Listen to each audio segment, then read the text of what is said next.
আমার মনে এইটা জাগ্রত হয়েছিল যে একটা লোক মারা গেলে তার গোসলের অবস্থাটা কীরকম হবে। এইখানে এই মকসেদ ছিল দেখা দিয়ে বসছে। আমার মনের মধ্যে এইটা সবসময় ছিল। তবে আমি আল্লাহর কাছে শুকরিয়া আদায় করি, এই সংগঠনের সব সদস্যবৃন্দ আমার হাতে এই সত্য প্রতিবাদে ওদের বিরুদ্ধে জাগ্রত হবে, ওরাও উদ্যোগী হবে, এই তুমি আল্লাহর কাছে শুকরিয়া আদায় করি।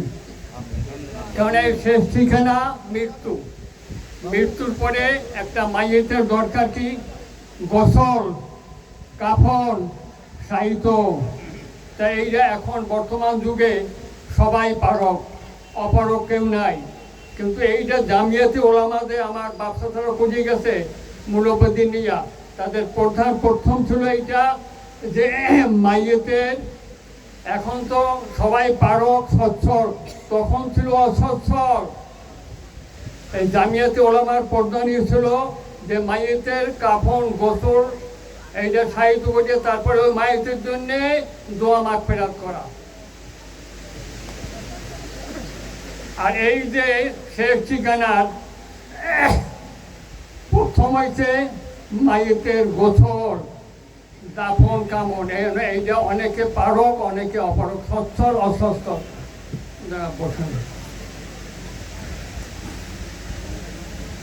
এইটার ভিতরে আর এই যে কল্যাণের ভিতরে প্রথম কল্যাণ হবে এইটা, এরপরে এদের ধাপে ধাপে অগ্রসর হইতে হবে নাকি? একসঙ্গে একচোটে কিছু হবে না। কেন? এরা তো যুবক, এরা যে উদ্যোগ নিচ্ছে, উদ্যোগী হয়েছে, আল্লাহ এদের করাইছে, এদের শুকরিয়া আদায় করি। হ্যাঁ, আর এর জন্যে উপদেশের দরকার, দিক নির্দেশনার দরকার আছে।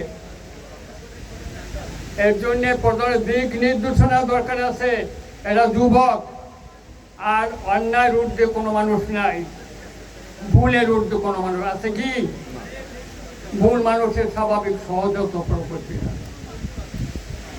তুমি আল্লাহর কাছে দোয়া করি, এদের আমি দীর্ঘও কামনা করি, আল্লাহ এদেরকে এই উদ্যোগ করুন। আসসালামু আলাইকুম রহমতুল্লাহ।